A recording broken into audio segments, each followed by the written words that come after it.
Hello, welcome everybody to another edition of DailyDraftAnalysis.com fantasy results show. I'm your host, JBlaze39, and this week is week 5 already. The season's flying by. We'll do things a little bit different this week. I do have to, say a few things regarding what's going on out here. I'm hearing a lot of talk about ownership, and for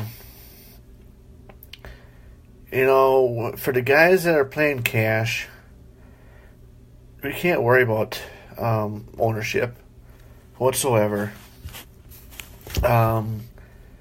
GPPs, tournaments, your large tournaments, yeah, they'll come into play, but you only need one or two guys to separate yourself.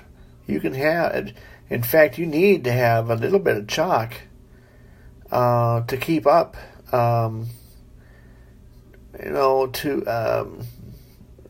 With the scoring, in order to keep pace with the crowd. But then you got to find that diamond in the rough. That's not always easy to find, but it's you don't always have to go with the top scoring teams. Sometimes just by choosing the one-off, and then choosing a contest that a game where there's going to be some scoring, but not a lot of people are going to notice it because it's not the sexy pick. It's not the marquee matchups. But you know what? In some of these games, hey, they're going to score. I mean, teams are going to score. So we just got to find those plays that, and there's going to be targets. There's going to be points to be had. So what I recommend people do is not worry about who just going with the talk out there, because that's going to lead you down the wrong road. And just I keep preaching this. Just keep. It's just a process. I mean, this is a. It's a puzzle piece. We're all putting a jigsaw puzzle together, and the correlation is huge. So, we gotta keep that in mind. And just a little tidbit of go with your gut. When in doubt, just go with your gut and leave it alone. But if you put a lineup together early on, leave it alone. Don't touch it, because the more you touch it, the more you play with it, the worse it's going to get. That's been my experience. I've had some of my best weeks when I put together a lineup. On a Tuesday, I put it together in 10 minutes, and it scored better than the ones I slaved over later on in the week. And with all the research and everything, it's you just go with go with what you know.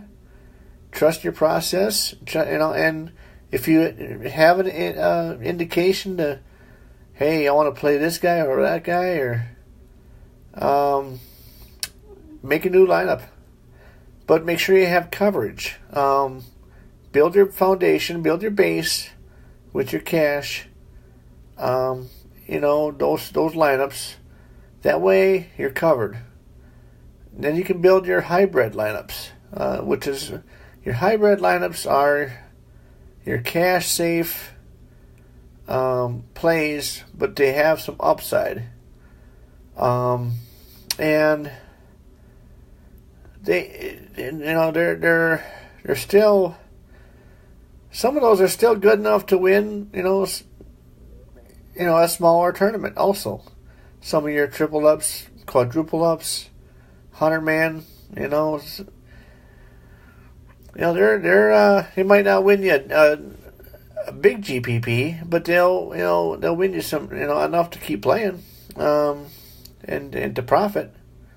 So just keep that in mind when building lineups. Too many people, what I've seen is they get too wrapped up and scared to play someone because they think they're going to be too high owned. Don't do that. Just pick the guys you think is going to score the most, but do it in a smart way where it's going to correlate, so you maximize the amount of points you get. Because in order to get even close to winning a contest like the Millionaire Maker on DraftKings, you got to have between 230 and 250 points. Because so you got to have a lineup that can get you there. You don't always have to have the studs to make it happen. Just go with the game stacks, or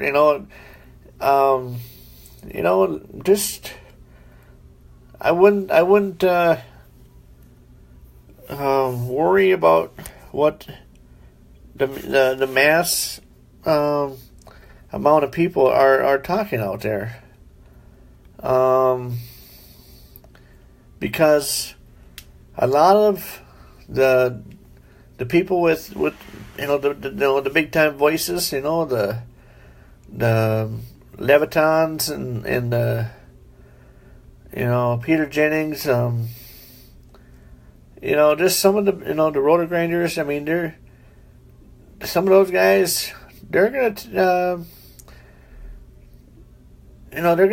throw out names out there that they have no intention of playing, because what happens is they'll throw out names. Hey, I like this guy, I like that guy, but what they don't do is they'll throw out those names, those sleepers. They really talk them up, and then they have an audience, so the people just rush to that, so it pushes up the ownership of those players. Meanwhile, they're pivoting off of into something else, and going ahead of us, going ahead of the people, that they advised. It's kind of like a bait and switch. So, which I have a hard time with. I don't believe in that tactic, but I know what goes on out there. These guys will never admit to it. But I see it happen all the time. So just be careful with that, guys. And I needed to say that out here, because I think it's good to remind ourselves of just to keep a level head when we're playing this, because it's too easy to get caught up in the shiny new toy, the hot player. You don't need to do that. Don't get caught up in that. So, all right. So, with that out of the way, again, this is dailydraftanalysis.com, and it's the fantasy results show. You can find me at Twitter at jblaze39, and I'd love to hear from you. This, it's what I try to do is just shoot everything straight. And what I just got done saying, it's the reason I have trouble with it is because I don't.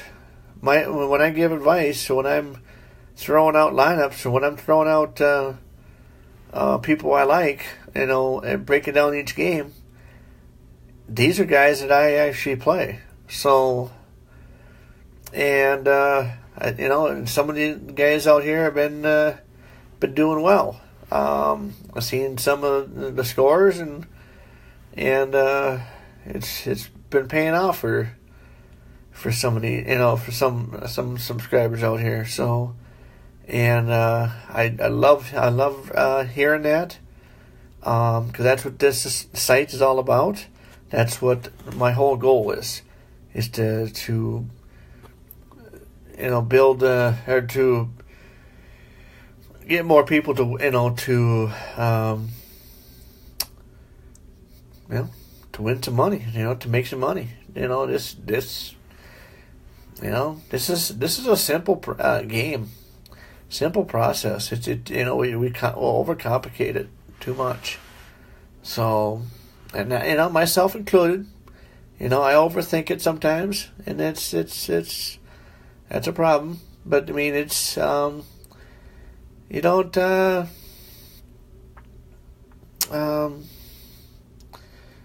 when you overthink it you end up hurting yourself. So in your lineups. So trust your gut, trust your instinct, because that's what wins. So anyway, without further ado, let's get to some of these matchups. In week 5, we got some good ones. I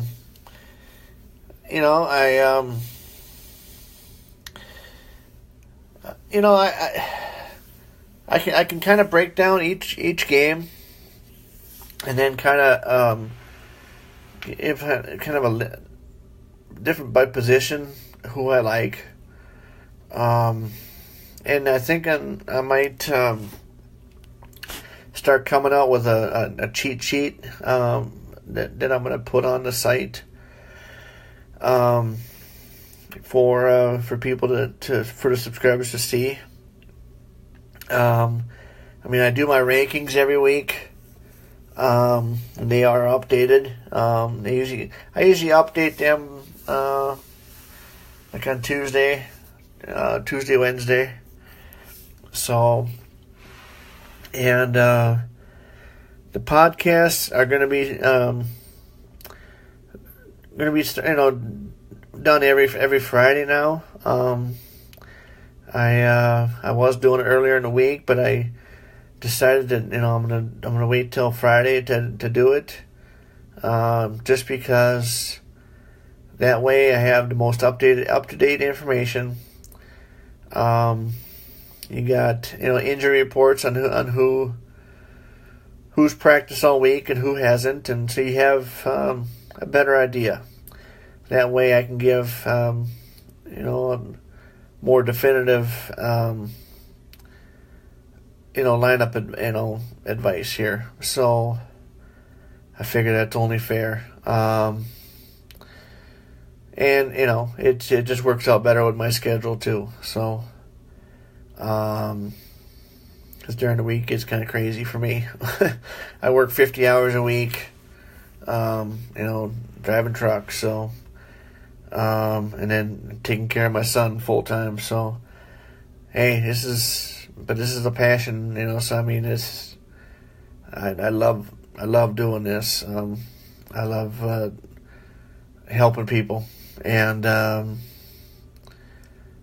This is, I just love it. I love DFS and helping my fellow members and players of DFS. So, all right, I'm rambling now. So sorry, guys. The first game we're going to get into is Indianapolis going to San Fran. Actually, no, they're in Indy. They're going playing in the Dome against San Francisco. There's going to be a lot of guys off of this game because they think, hey, look, two shitty teams. And the point, I mean, the over-under is at 44.5. Indy's favored by 1.5. It's basically a pick 'em. But when you got two shitty teams, one of two things happen. Either turns into a shootout because none of the defense can stop each other, or it turns into a turnover, ugly fest, just mess, type of game. Which I'm thinking it's going to be more on the shootout side. I'm taking the over on this. I'm thinking it's going to be, like a 26, 23 game. Or 28, 24 type of game. This game there's some fancy goodness here. For large GPPs, you could go with Brissett and pair him up with either Doyle or T.Y. Hilton. Personally, I like T.Y. Hilton better, or even Dante Moncrief for the home run.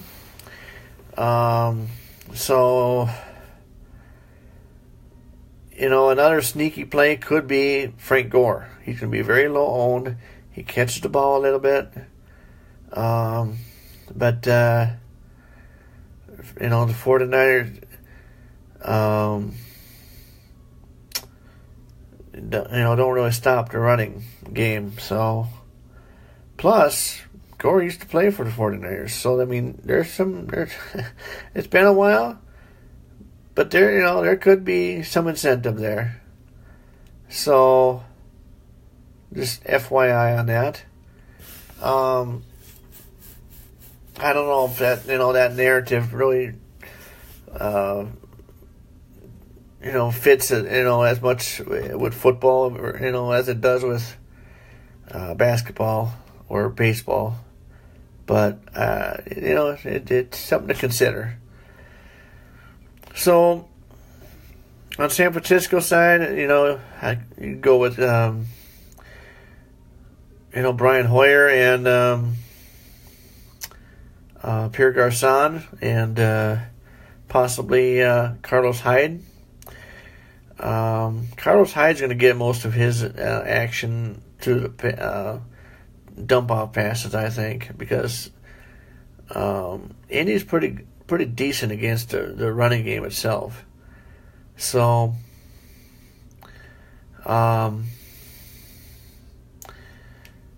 it's you could go, Goodwin, as a sleeper play. Be cheap. And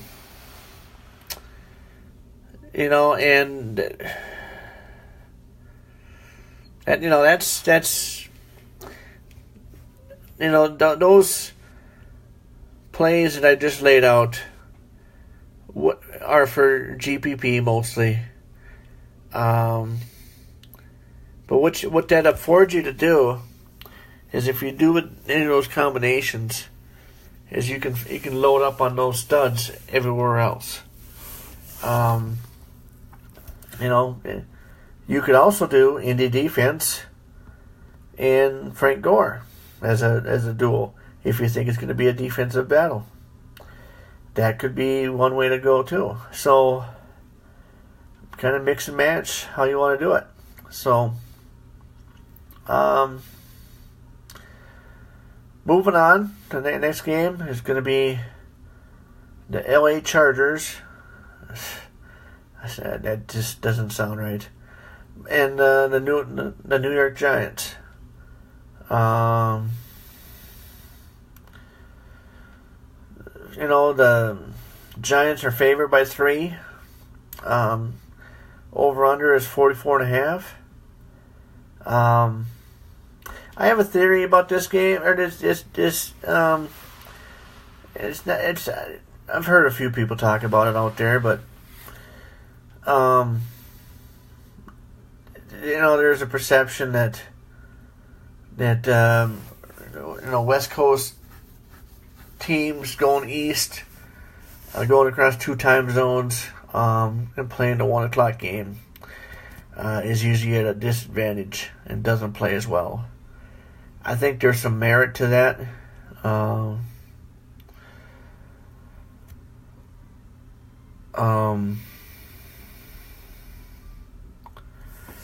So, here, hold on.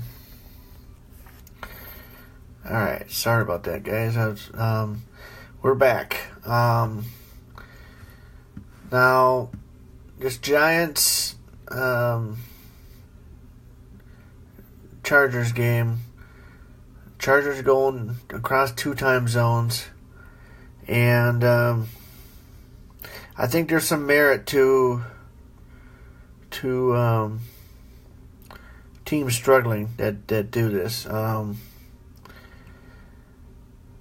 You know, personally, I like the Giants defense in this game, but these 2 teams have had some fireworks shows over the years, and I think it's because of their quarterbacks. They're kind of connected at the hip. They both were drafted the same year, and they were traded for each other, basically. So, if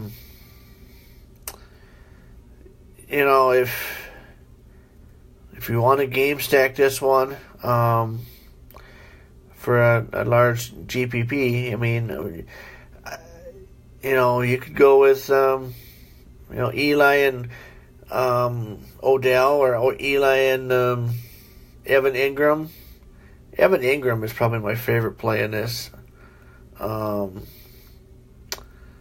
And then also Hunter Henry on the other side is someone to consider. Along with I don't know. Melvin Gordon is his. He makes pretty. He could blow up anytime. So I mean, it's. I don't think there'll be a lot of people on him this week. So because of so many other guys that are available. So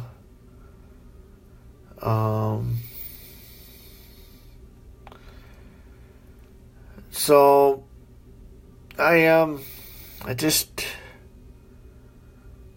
you could go to Phillip Rivers and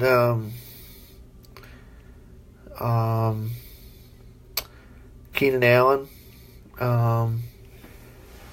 or Tyrell Williams. The thing about starting Odell is I think that the Chargers are going to have their best corner on him.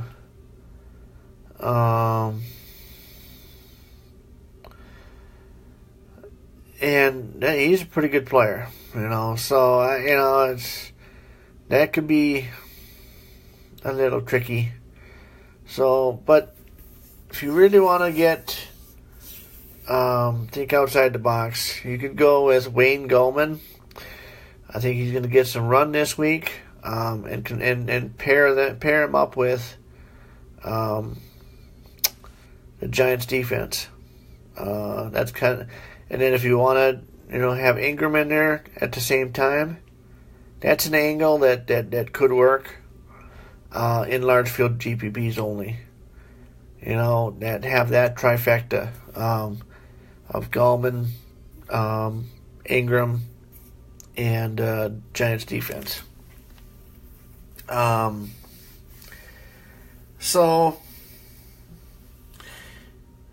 it's an interesting dynamic. So,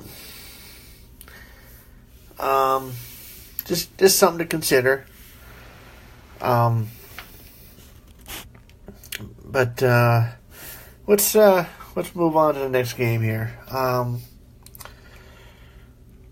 What do we have here? We have Buffalo going into Cincinnati, facing the Bengals. Over under is 39.5. Cincy's favored by 3, which is basically just because of the home field. So it's basically a pick 'em.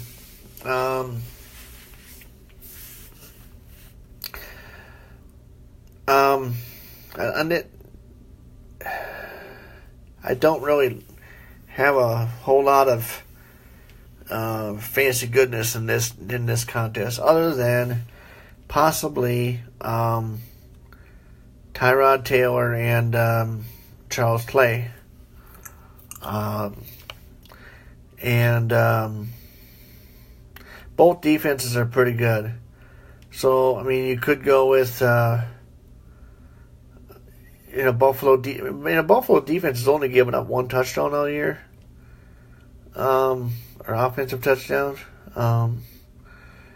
So keep that in mind. That's pretty good. So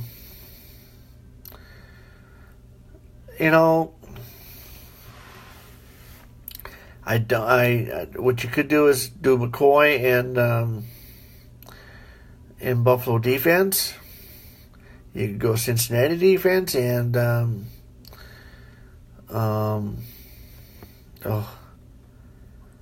that rookie running back. Dang it. My mind's drawing a blank here. Joe Mixon. So just that's something to consider. So let's move on to the next game.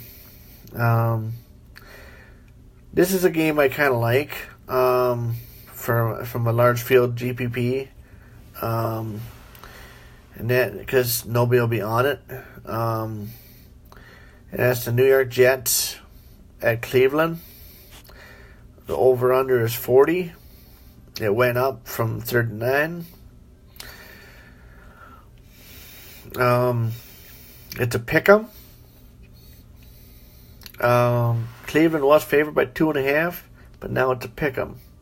So that means there's some money coming in on the Jets. There's something to that. I wouldn't read too much into it yet, but just something to consider. You could go with what I would do when looking at this is take Josh McCown, who by the way is like the second or third most accurate quarterback this year. I heard that stat this morning and kind of surprised me.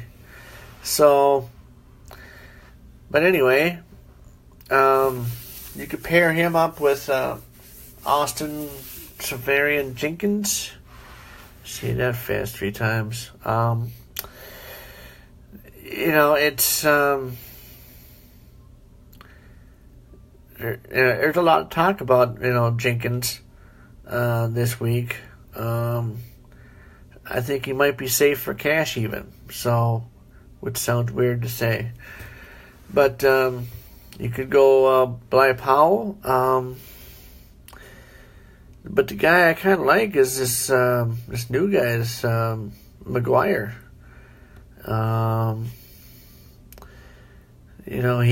He could steal some of the thunder here. So,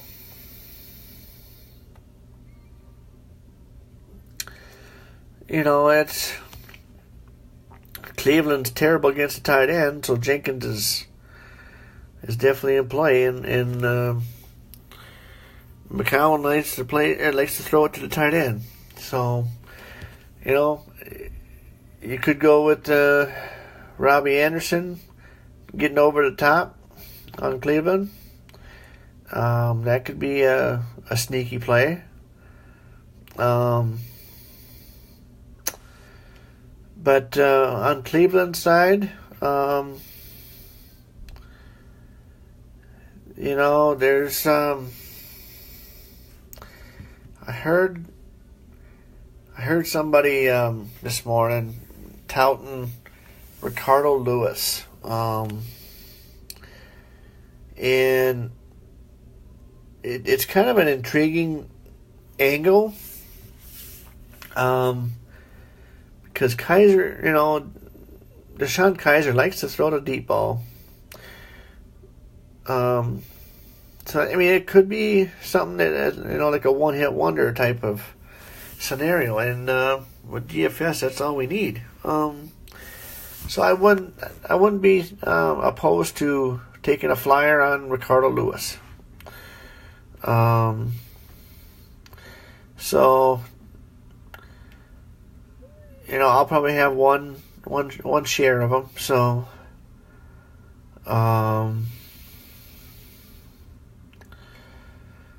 but beyond that, for Cleveland, you could do Duke Johnson, and I would say that's about it. Let's move on to the next game. You got Jacksonville traveling to Pittsburgh. Pittsburgh's favored by 8. Which there's been some movement here. It started off at Pittsburgh, favored by 9. Now it's come down to 8. The over-unders went from 44.5 to 42.5. There's some money coming in on Jacksonville. Now, I think Pittsburgh's going to win this game. But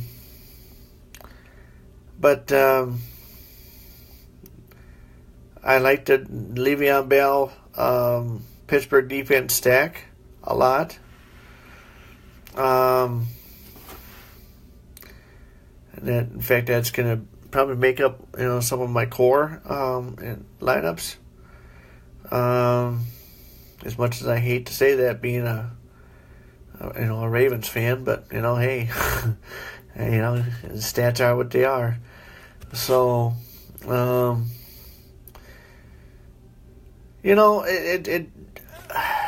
Pittsburgh's pass defense isn't that great either, but their front seven is really good. So there could be some turnovers. Bortles turns the ball over a lot, or at least he has. He hasn't thrown it as much as he has in the past. But there's a guy. I have to look him up here as I'm talking. But there's a looks like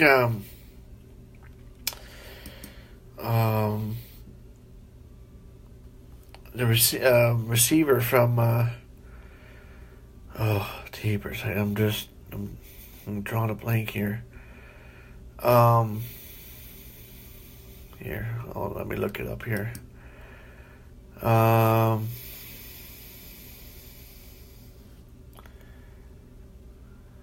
Let's see here. Yeah, Marquise Lee looks like he's not going to play. He's been like doubtful.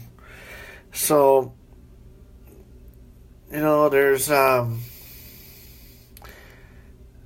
this is all about Leonard Fournette.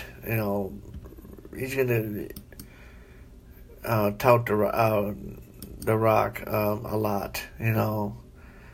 So, but there's this rookie receiver that did well in the preseason, which is still preseason, but is Keelan Cole. That's a name to consider in a deep GPP flyer type of scenario. Now, another thing to consider is if this guy plays or not. Jalen Strong got traded over from Houston over to Jacksonville.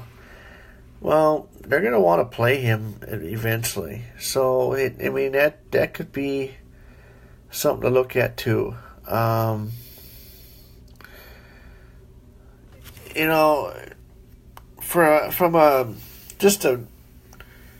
a shot in the dark type of pick, you could go with Keelan Cole and Blake Bortles. It's very risky, but it's only for your large field GPPs.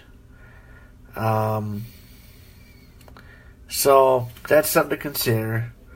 But my favorite, stack is is the Bell and Pittsburgh defense. But there's the Vegas lines are weird because the late movement on some of these games. Pay attention to that because when you see the line movement, and I'm gonna try to get a link or something on my site on the dailydraftanalysis.com to be able to show that late movement and track it because it's very important information. It doesn't really tell you who to play, but what it does is it tells you where the big the sharp money is coming in, and you can kind of decide from there who what players from that team is gonna has a good shot of doing well. So and it's been pretty accurate, so there's something to that. But let's see here. What's you can always go with Antonio Brown. I don't think he's going to be on a good game. I think temper your expectations there. Of course, in a GPP he can always go off. So anything's possible there. But another name to consider is this Schuster from Pittsburgh. He's kind of taken over for Eli Rogers in the slot. So that's another name to consider. Granted, this is all for GPP, Bell and Pittsburgh defense I could use for cash. So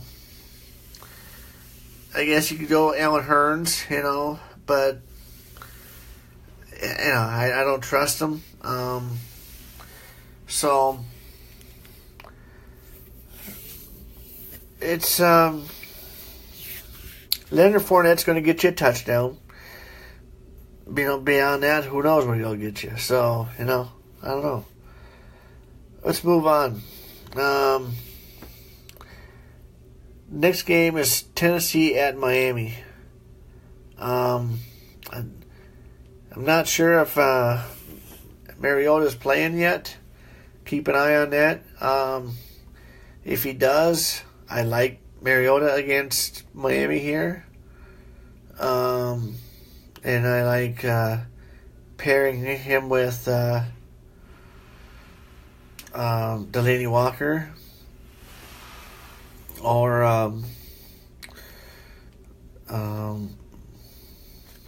Matthews. What was it here? I got so many names that go through my head. I tell you. As I'm putting this together and looking stuff up, it gets confused. I get confused. So, let's see here.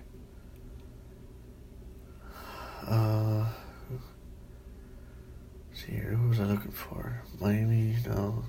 Tennessee. Okay. There we go.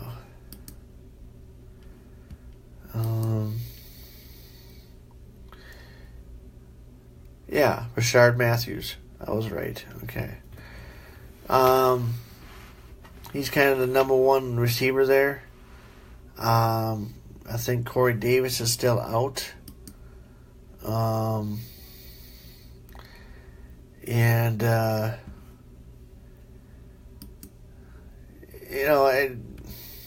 guess you could, you could start DeMarco Murray. I don't know. I don't have a whole lot of expectations there with Murray, but he's always capable of going off. So just keep that in mind. Miami, I've heard a lot of talk about Devontae Parker. And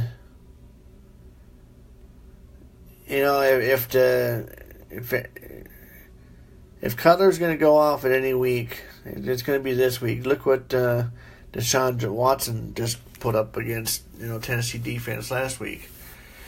So you could go Cutler to Parker or Stills. And then Jarvis Landry is he'll get the targets. So the over under on this game is 43. And that's fine. I don't trust Ajayi at all. Now it could blow up in my face, but I'll take that chance. So that's all I got for that game. Let's move on to one of my favorite games of the week. Arizona against Philadelphia. Arizona's traveling to Philly. Well, see there again. They're only. I guess they are traveling 2 time zones also. Tell you, I like Philly's defense in this, but their secondary is banged up, and Arizona throws the ball all over the place. It's going to come down to if the O-line can keep Carson Palmer upright in order to have time to throw it to his receivers. The guys that I'm looking to roster here is, of course, Larry Fitzgerald. I do like Jaron Brown, not John Brown, Jaron Brown. He's already passed J.J. Nelson in the depth chart, so He's been in on like 93% of the snaps. So he's someone to consider. And also, Andre Ellington. I think he's gonna have a lot of targets catching the ball, and he could do some damage running the ball also. So I don't like Chris Johnson. I don't trust him. Those three players, plus Larry Fitzgerald, are the 4 players I like from Arizona. Philly, I like Carson Wentz and Zach Ertz. Excuse me. And I like Wendell Smallwood in this game. I think he could take over the role of Darren Sproles there. Also,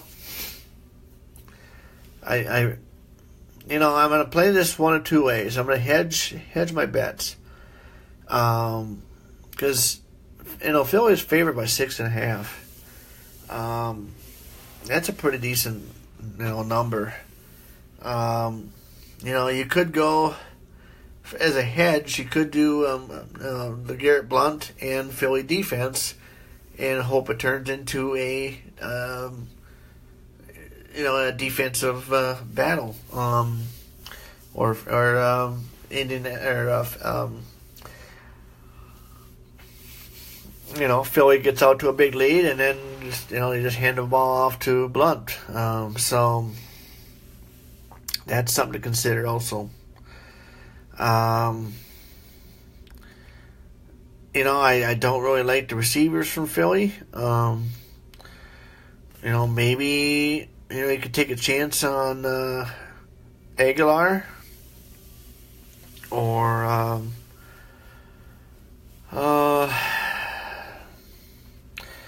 Alshon Jeffrey, I guess. But Alshon Jeffrey's going to see a lot of Patrick Peterson, so I don't like that matchup. So, but yeah, that's what I like on this. So, moving on to Detroit at home facing Carolina. Over under is 42.5. Detroit's favored by 2.5. So, I think Carolina's going to cover, and I think they're going to win this game outright.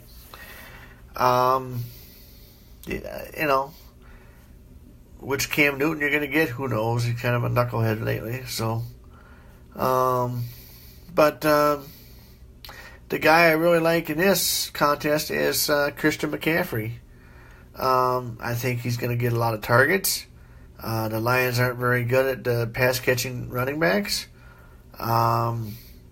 You've seen last week, before Dalvin Cook got hurt, he was eating up the Lions there. So, there's something to be said for that.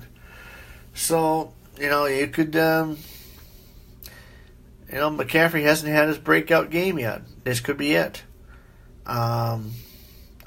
You could go with the big-bodied receiver and with Devin Funchess.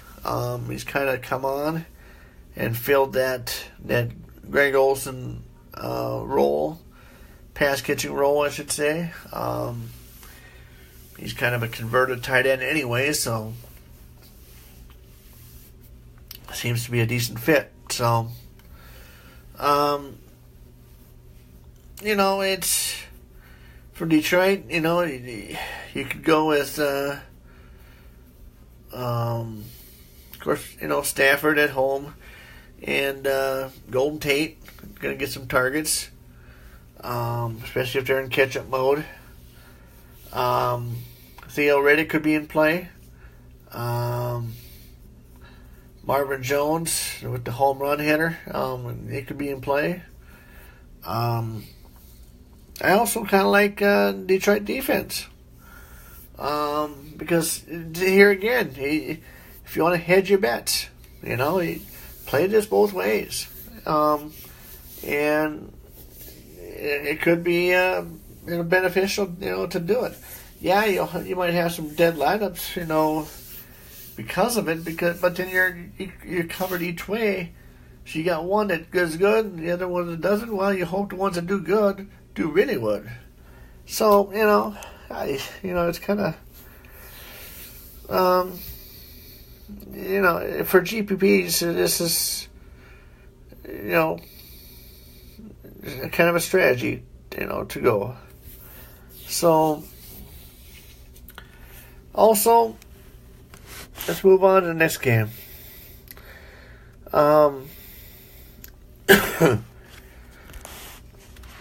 We got Seattle going to LA to face the Rams.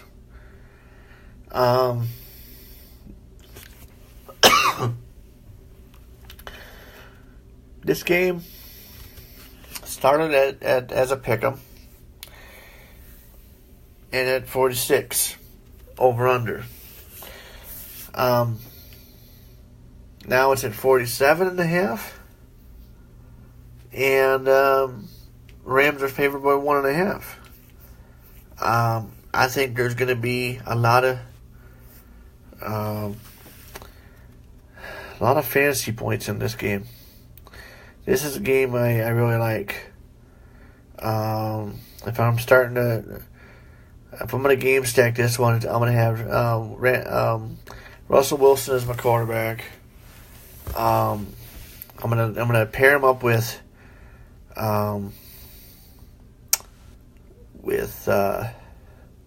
probably either with Lockett, and then I like McKissick in this game, and then also you could go with Todd Gurley. He's kind of getting a lot of targets. He's kind of a stud, a running back. And also this Everett, the tight end from the Rams. He could be in play. There won't be anybody on him, so I don't really trust the receivers a whole lot. Maybe Sammy Watkins, if he's playing. So, that's one angle, and the other angle is you could go with the Rams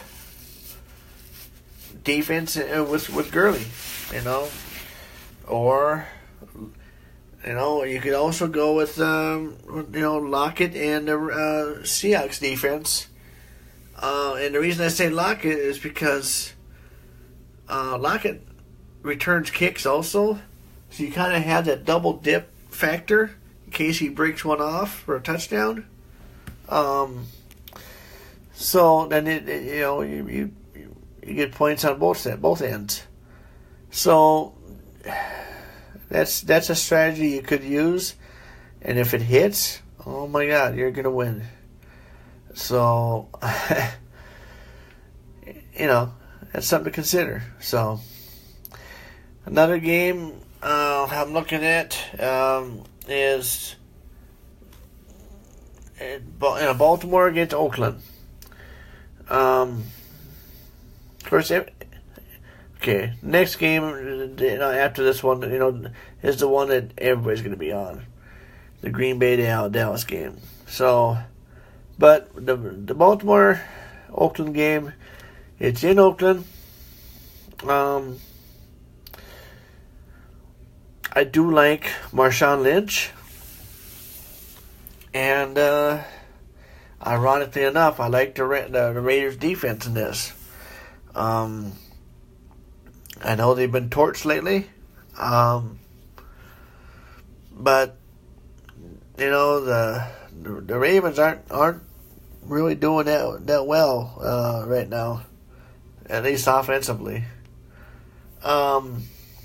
So that could be a sneaky stack right there. Because they got your backup quarterback in. I don't think they're going to throw the ball a whole lot. There's going to be a lot of people on Baltimore defense, which I can see.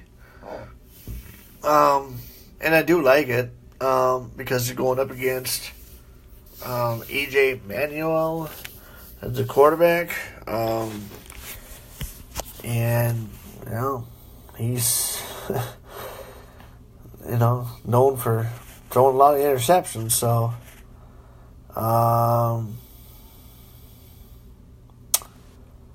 it's Oakland's favored by 3. Opened at -4, but it went to 3. So there's some money coming in on Baltimore. So that's something to consider. But the over-unders went down from 40 to 39. So, there again, this is going to be a defensive struggle. I like, if you're playing FanDuel, you might want to get your kicker from this game. That's another strategy you could do. You could do kicker and then defense. So, from this game. So, that's a nice correlation play. So, moving on. The game everybody's going to be on. Green Bay at Dallas. The over-under started at 53. It went down to 52.5. Doesn't look like Ty Montgomery's going to play. There's going to be a lot of people on Dak Prescott and Zeke. Well, with good reason.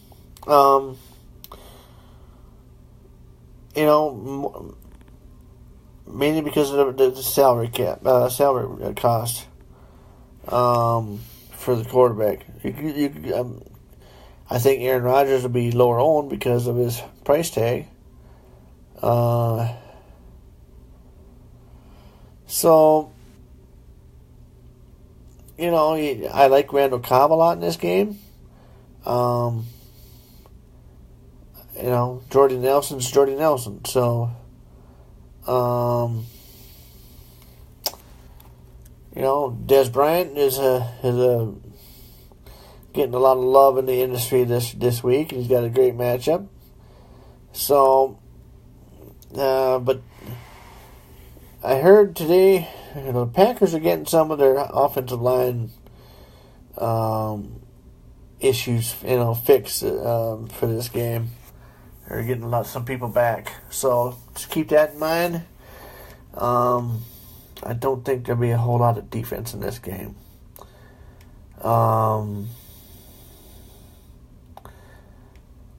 So, Aaron Jones could be in play. Depending on what you're going to hear about this Williams, if he's going to play or not. So, I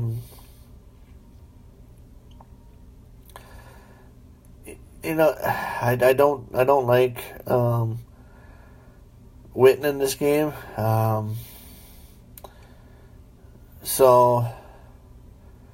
But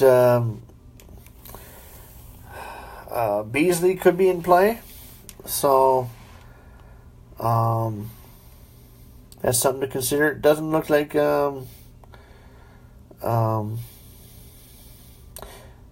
is going to play. So, that could open the door for Geronimo Allison.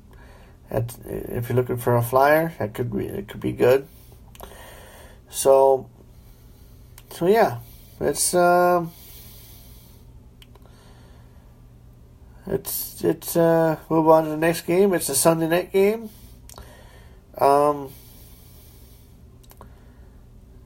Kansas City going to Houston. Now, this game started at 47. Over under 47 was Houston at home.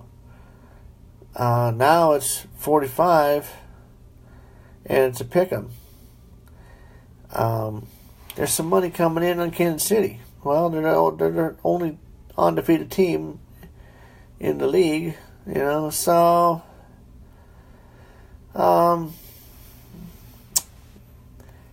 it's going to be a tough matchup. Of course, you can go with Kareem Hunt, the usual suspects.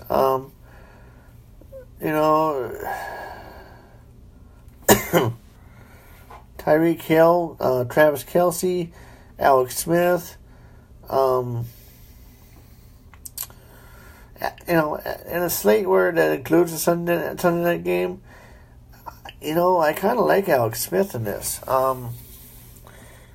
And maybe pair him with Kelce and Hunt. So, Deshaun Watson is going to give Kansas City defense fits all night. I can see him using him with either Hopkins or Fuller. And, possibly Lamar Miller.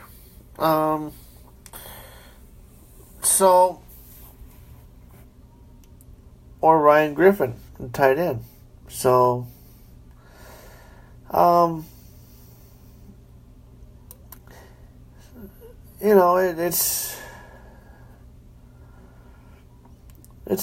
move on to this game. I mean, that game isn't going to be on the millionaire contest or slate. So, it's mainly for the prime time and I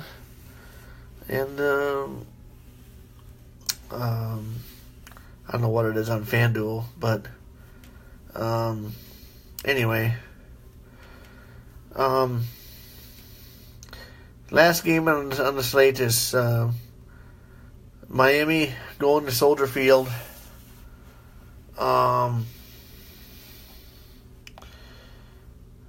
There's a chance that Sam Bradford could play. I'm thinking he's not. But the coach kind of called him out this week or today, basically saying that his injury is kind of a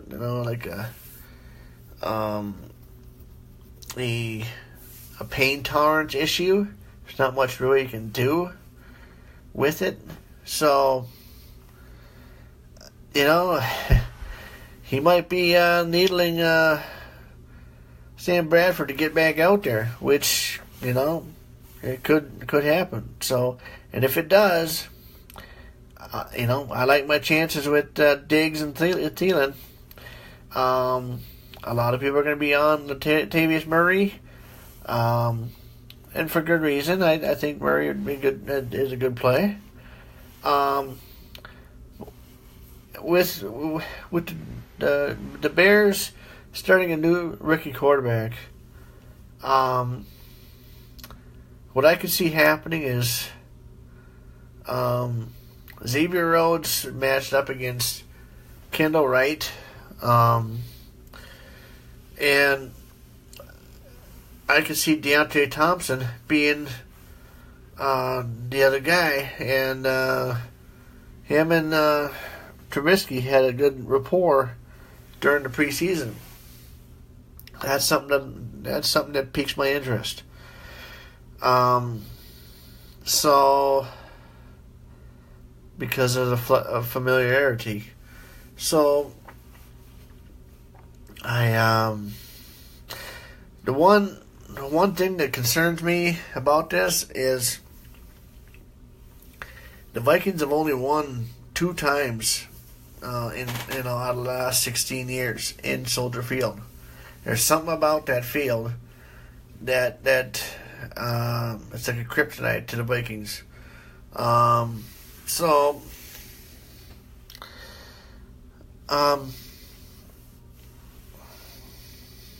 I don't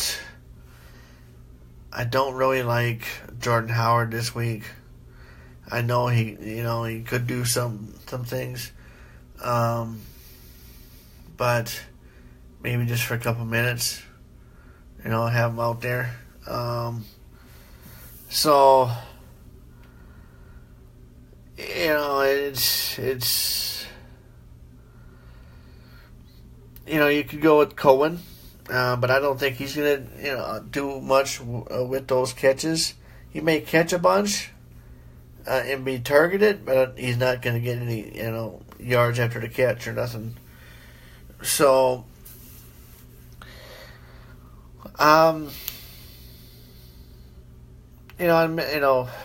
Minnesota, you could go with Murray and Minnesota defense.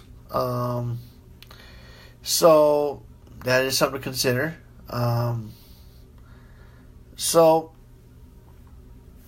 It's you could go a sneakier play is McKinnon and the Vikings defense, or Murray, and this could be a game when Kyle Rudolph goes off, especially if Bradford comes back in. Look for Rudolph to have a big game. So, well, that's the end of the games. We're like I said, we're in week 5, and it's been an exciting year already. So just keep plugging away, and I'll help as much as I can. So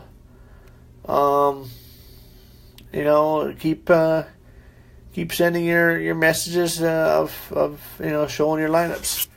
So, and I'll try to help and as much as I can, and